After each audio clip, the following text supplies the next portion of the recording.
Hello అండి. అందరికీ నమస్కారం. Welcome back to our channel జున్ను బన్ను క్రియేషన్స్.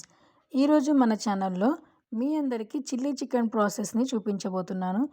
ఈ మధ్య మనమందరము స్టార్టర్స్‌కి బాగా అలవాటు పడిపోయాం. కాబట్టి ఇప్పుడు మన ఇంట్లోనే మనము ఈజీగా ట్రై చేయొచ్చు. ముందుగా శుభ్రం చేసుకున్న చికెన్‌ని తీసుకొని అందులో కొద్దిగా అల్లం వెల్లుల్లి పేస్ట్, రుచికి సరిపడా సాల్ట్, కొద్దిగా పసుపు, కొద్దిగా కారం, కొద్దిగా గరం మసాలా, కొద్దిగా ధనియాల పౌడర్, కొద్దిగా జీలకర్ర పౌడర్, కొద్దిగా చికెన్ పౌడర్, అదేవిధంగా 2 టీ స్పూన్ల కార్న్ ఫ్లోర్‌ని కూడా వేసి, కొంచెం ఆయిల్‌ని వేసి, వీడియోలో చూపిస్తున్న విధంగా మ్యారినేట్ చేసి పక్కన పెట్టుకోండి.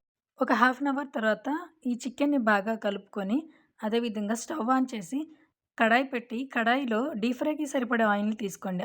ఆయిల్ బాగా హీట్ అయిన తర్వాత వీడియోలో చూపిస్తున్న విధంగా చికెన్‌ని వేసి బాగా ఫ్రై చేయండి. ఈ విధంగా పకోడీలాగా ఫ్రై చేస్తే ఈ టేస్ట్ అనేది చాలా బాగుంటుంది. కాబట్టి ఈ విధంగా ఫ్రై చేసి ఒక బౌల్‌లోనికి తీసుకోండి. తరువాత వీడియోలో చూపిస్తున్న విధంగా క్యాప్సికమ్, ఉల్లిపాయ, పచ్చిమిర్చి, గార్లిక్, అదే విధంగా స్ప్రింగ్ ఆనియన్స్‌ని కట్ చేసి పక్కన పెట్టుకోండి.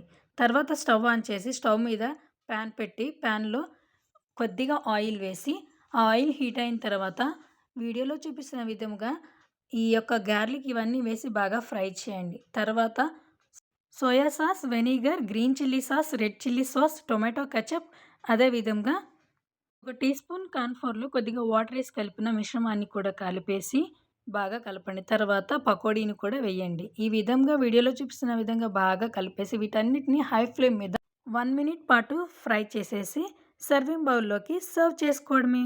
చూసారు కదా! నచ్చింది కదా! చాలా ఈజీగా ఉంది కదా! అయితే మీరు కూడా ట్రై చేసి మీ ఇంట్లో వాళ్ళందరికీ పెట్టి ఆహా! అనిపించండి. Thank you for watching. Subscribe.